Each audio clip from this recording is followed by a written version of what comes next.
근데 그분이 유산상속 싸움 중이셨는데 그분 꿈에서 돌아가신 아버지가 굉장히 안 좋은 모습으로 피를 흘리시면서 본인을 이렇게 뻔하게 바라보셨대요. 안 그래도 아버지가 돌아가신 이후에 본인들이 자꾸 묘에 가면은 깨진 유리병 같은 게 무덤에 이렇게 박혀 있고 하는 거를 봐서 그거는 비방이다 라고 말씀드렸더니 그분이 진짜 화들짝 놀라시면서 그럼 저희 아버지 무덤에 누가 비방을 한 거냐. 안녕하세요, 호스트령입니다. 네, 선생님 잘 지내셨죠? 네, 잘 지냈습니다. 많은 손님분들 중에서 네. 특히 좀 기억에 남았던 손님분이 계실까요? 네.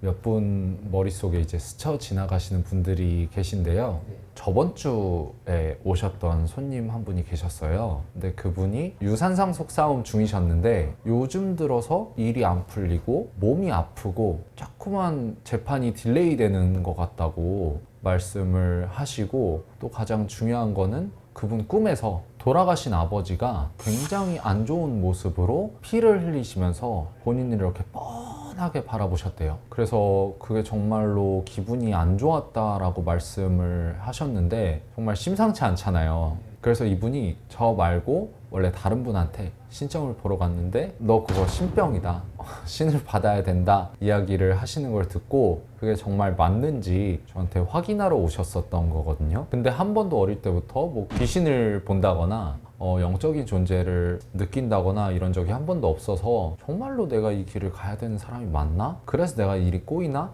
라는 생각으로 오셨던 분이에요. 그래서 제가 오시자마자 성함 여쭤보고 방울부채를 딱 흔들었는데 이분이 무당팔자는 아니셨고요. 다만 제가 이렇게 흔들자마자 엉엉 우는 소리와 함께 무덤이 하나 보이더라고요. 그래서 제가 이게 묘탈인가 라는 생각이 들어서 그분한테 이렇게 돌아가신 분들 중에 묘에 뭐 문제가 있으신 분이 있냐 라고 여쭤봤더니 그분이 안 그래도 아버지가 돌아가신 이후에 본인들이 자꾸 묘에 가면은 깨진 유리병 같은 게 무덤에 이렇게 박혀 있고 하는 거를 봐서 그게 좀 너무 이상했다. 근데 그게 뭔지 모르니까 그냥 뒀다 라고 하셨었고, 그게 여러 차례 반복되셨다고 해요. 가셨을 때마다 유리병을 빼고 해도 그게 계속 반복되니까 이상하게 생각을 하셨었는데 제가 그거는 비방이다 라고 말씀드렸더니 그분이 진짜 화들짝 놀라시면서 그럼 저희 아버지 무덤에 누가 비방을 한 거냐 라고 말씀을 하시더라고요.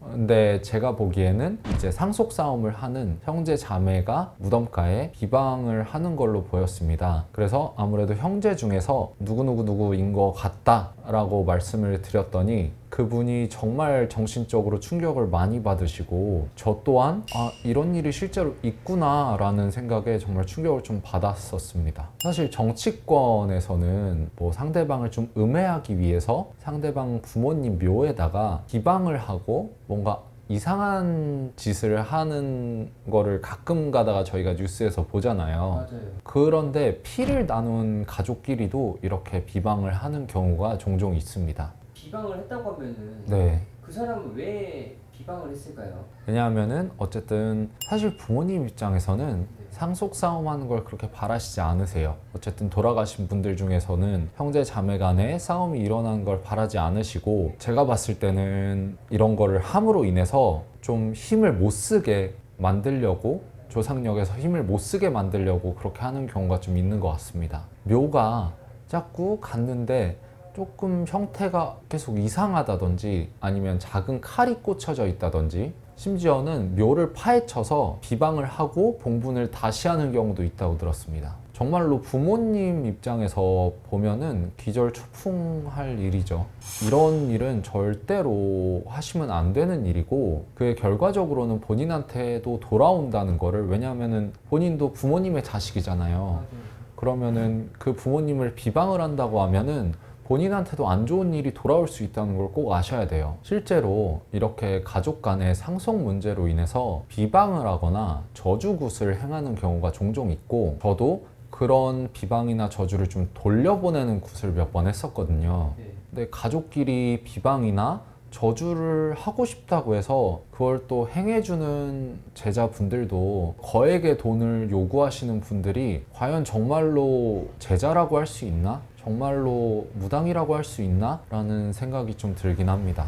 최근에 어쨌든 있었던 저에게 인상 깊었던 손님 중에 한 분 이야기를 들려드렸는데요. 이런 비방이나 저주술이 암암리에 좀 행해지고 있다는 거를 저도 알고 있고, 그런 부분들의 위험성에 대해서 여러분들에게 경고를 좀 해드리고자 말씀을 드렸고요. 그 다음에 혹여나 혹하는 마음에서 그런 일들을 행하시면은 결과적으로 나한테 돌아올 수밖에 없다라는 것만 좀 알고 계시면 좋을 것 같습니다. 그리고 실제로 그런 분들한테 어떤 행위를 의뢰하셔서 저한테 오신 분들이 한 두세 분 정도 계셨었어요. 근데 문제는 뭐냐면 그런 분들이 결과까진 책임을 안 져요. 나 이렇게 비방했고 이렇게 저주했다 라고 하고 그거를 실제로 보여달라고 하거나 경과들을 물어보면은 차단을 한다고 합니다. 그렇기 때문에 본인이 정말 책임지지 못할 거면은 행하지 않는 게 맞고요. 그리고 의뢰인들 또한 그런 행위에 대해서 본인이 끝까지 어떤 부분에 대해서 나한테까지 안 좋은 게 오는 걸 감내하지 않으시면은 그런 짓은 하지 않는 게 좋습니다. 감사합니다. 네, 감사합니다.